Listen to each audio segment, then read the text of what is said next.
Siyempre, hindi lang naman sa birthday hinahanda ang pansit. Hinahanda rin ito tuwing okasyon, lalo-lalo na pag malapit na yung mga hinihintay nating okasyon ngayong December. Bukod nga sa spaghetti, naghahanda rin tayo ng pansit.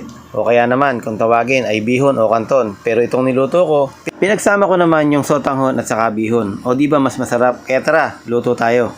Kailan lang nagluto ako, ginamit ko pitso ng manok. Sabi ko nga sa inyo, itatabi natin yung pinagbutuhan. So ito yung buto niya, ilalaga natin para magkaroon tayo ng pansabaw. Siyempre, kailangan din natin yung konting laman kung may makukuha tayo. Siyempre, maghihimay tayo dito ng ating mga gagamitin sangkap.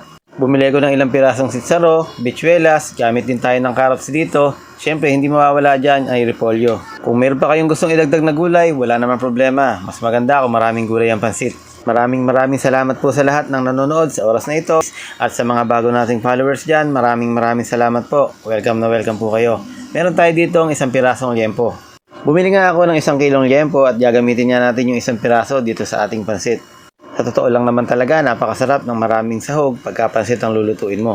Meron din tayo ditong kikiam, bali 1/4 lang na kilo yung aking ginamit. At ito naman kanina yung nilaga natin na 2 pirasong pitso ng manok na buto-buto lang. Dahil nga may mga laman-laman pa ito, sinimot ko na lang. Sayang din naman, pansahog din. So mag-start na tayo magluto. Shoutout. Hindi naman, ipiprito lang muna natin itong kikiam. Then, isi-set aside muna natin ito. Yung palang 1/4 na kikiam, may kalahati lang pala yung ginamit ko. So, 1/8 lang. Ngayon naman, magigisa na tayo ng ating sibuyas. So, haluin lang natin ng haluin. Medyo napalakas pa nga yung apoy ko. Tapos, maglagay na tayo ng bawang. So, ganun lang din. Halu-haluin lang natin hanggang sa bumango na nga. Tapos yan, maya-maya, pwede na natin ilagay yung ating hiniwang liempo. Kailangan lang natin dito ay lutuin maigi. Isang kutsa natin hanggat maaari. Yung maluto na siya sa sarili niyang mantika. And then, ilalagay ko na nga yung mga pitso ng manok na hinimay natin. Kung meron pa nga lang atay at balon-balunan, mas masarap.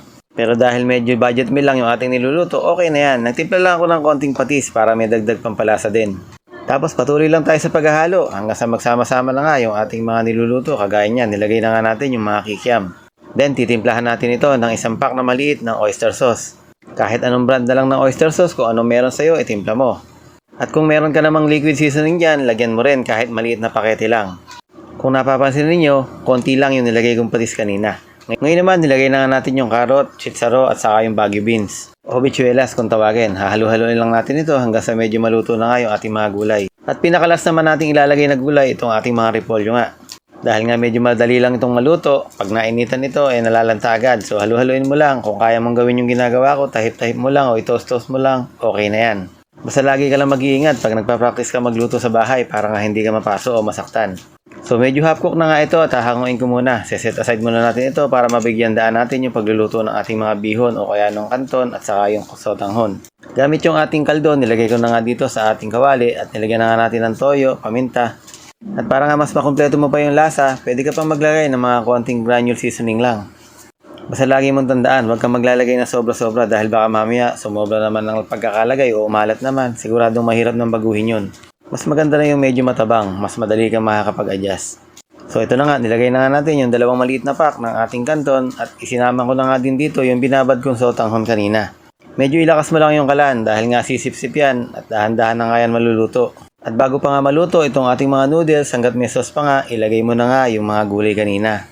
Nang sa ganon, yung mga hilaw-hilaw na parte ng mga gulay ay maluluto pa dito sa ating pansit. Dahil nga ito ay may taglay na init pa hanggang nakasalang sa apoy. So halu-haluin mo lang. Make sure lang na mahalo mo lahat para magandang tingnan mamaya kapag nag-plating na tayo. Sa nakarating pa sa part ng video na ito, baka naman pwedeng paki-comment kung taga saan ka para naman alam ko kung saan nakarating yung ating video at alam ko rin yung mga babatiin ko sa susunod. Kaya naman kung wala ka pang naiisip na pwede mong lutuin ngayong darating na mga holiday season, pwede ito. Subukan mo lang at wala namang masama. Lagi tayong magpasalamat sa Panginoon dahil sa araw-araw nating natatanggap. Maraming salamat Lord dahil hindi mo kami pinababayaan sa araw-araw. Lagi mo sanang gabayan, lagi mo sanang ingatan ang aming buong pamilya na huwag magkasakit at huwag magkaroon ng anumang sakuna. Sa iyo lamang kami nagpapasalamat at nagpupuri. Maraming salamat Panginoon sa iyong pagbibigay ng aming buhay.